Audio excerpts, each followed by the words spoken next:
আল্লাহু আকবার কইলি কি গুনাহই গুনি। জোরে বলি আল্লাহু আকবার।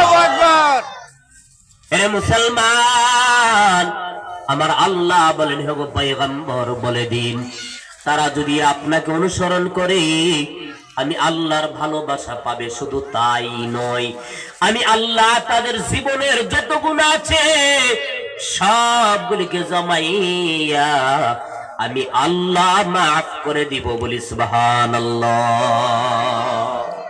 শর্ত হলো কি করতে হবে? ফাত্তাবিউনি, নবীকে অনুসরণ করতে হবে। সুবহানাল্লাহ।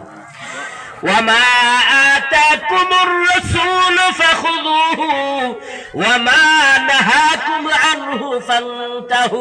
সুবহানাল্লাহ। এর নবীর উম্মতের দল, আমার আল্লাহ বলেন আমার রাসূল যেইগুলি আদেশ করেছে মানো, যেইগুলি নিষেধ করেছে সেইগুলিকে বর্জন করে ছাড়ো। এর মুসলমান, কুরআনে আদেশ নিষেধ হালাল হারামের কথা এসেছে, আমার রাসূলের মাধ্যমে আল্লাহ ঠিক করেছেন। এজন্য আল্লাহ বলেন ওয়ামা আতাকুমুর রাসূলু ফাখুযুহু ওয়ামা নাহাকুম আনহু ফান্তাহু। আমার রাসূল যেগুলি আদেশ দিয়েছেন মানো, আর যেগুলি নিষেধ করেছে সেইগুলি ছেড়ে দাও। জোরে জোরে বলি সুবহানাল্লাহ।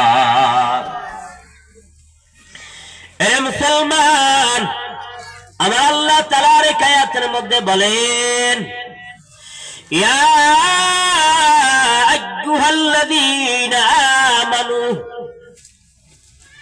ইয়া আইয়ুহাল্লাযীনা আমানু কুনু মা'আস সাদিকিন।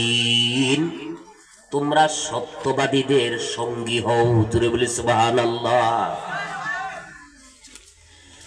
এর নবীর উম্মতের দল, আমার আল্লাহ তাআলা বলেছেন সত্যবাদীদের সঙ্গ হওয়ার জন্য।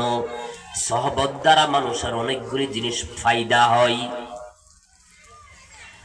সহবতে সালে তুরা সালে কুনা